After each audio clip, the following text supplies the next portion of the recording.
अस्सलाम वालेकुम स्टूडेंट्स, मैं हूं सर आदिल गुराल और आज आपको सिखाऊंगा बाइनरी नंबर्स की डिवीजन मेथड। जैसा कि हमने इस चैप्टर को जब शुरू किया तो स्टार्टिंग में हमने कन्वर्ट किया क्वेश्चन को decimal to binary, then binary to decimal, फिर हमने बाइनरी सिस्टम की एडिशन समझी, देन सब्ट्रैक्शन, और लास्ट लेक्चर में हमने मल्टीप्लिकेशन समझी थी और आज हम समझेंगे डिवीजन। अब डिवीजन को समझने के लिए आपको सब्ट्रैक्शन ऑफ बाइनरी समझना पहले ज़रूरी है। वो आप ऊपर कार्ड में शो हो रही होगी वीडियो।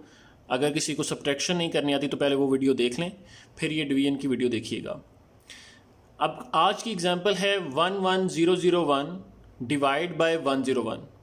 तो हमने डिवाइड के अंदर 11001 को लिख दिया, डिवाइड बाय 101।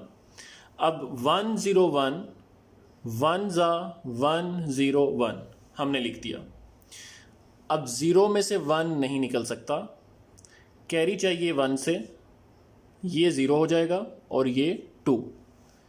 बाइनरी नंबर में जो कैरी जाता है वो 2 के बराबर होता है। अब 2 में से 1 निकल सकता है क्योंकि 2 एक बड़ी रकम है और 1 छोटी रकम, तो 2 में से 1 निकाला तो 1, 0 में से 0 निकाला 0, 1 में से 1 निकाला 0। लिख लें तब भी ठीक है, ना लिखें तो कोई फ़र्क नहीं पड़ता। नेक्स्ट एक अमाउंट हम नीचे उतारेंगे 0। अब 101 इस 10 से बड़ा है तो 101 0 ज़ा 0, दोबारा यही नंबर नीचे आ जाएगा क्योंकि 0 में से 0 निकाला 0 और 1 में से 0 निकाला 1। और नेक्स्ट नंबर 1 हम नीचे उतारेंगे, अब होगा 101, 1 ज़ा 101, तो हमारा आंसर निकल आएगा। अब इस स्टेप को करने की बजाय अगर आपने जब ये 0 नीचे उतारा था तो आपने देखा कि ये 10 जो है 101 से छोटा है।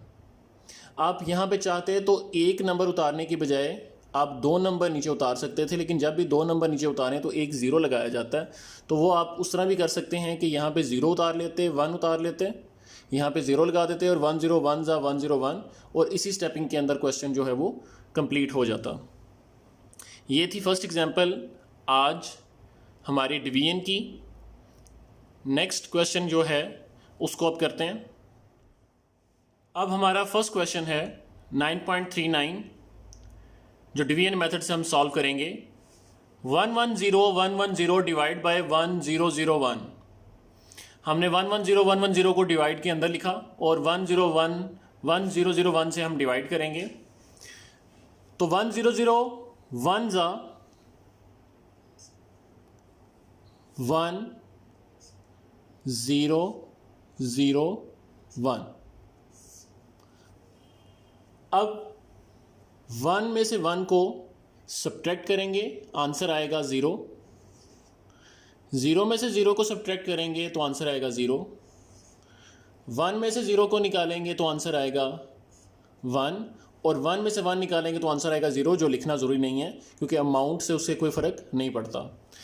नेक्स्ट हम 1 को नीचे उतारेंगे। अब हमारे पास 1001, 1 ज़ा 1001, 1 में से 1 निकाला 0, 0 में से 0 निकाला 0, 0 में से 0 निकाला 0 और 1 में से 1 निकाला 0, यानी ये क्वेश्चन ऑलमोस्ट 95% सॉल्व हो चुका है। ये अब लास्ट 0 जो है ये नीचे आएगा। अब 1001 0 ज़ा 0, तो हमारा आंसर आया जो कि है 110।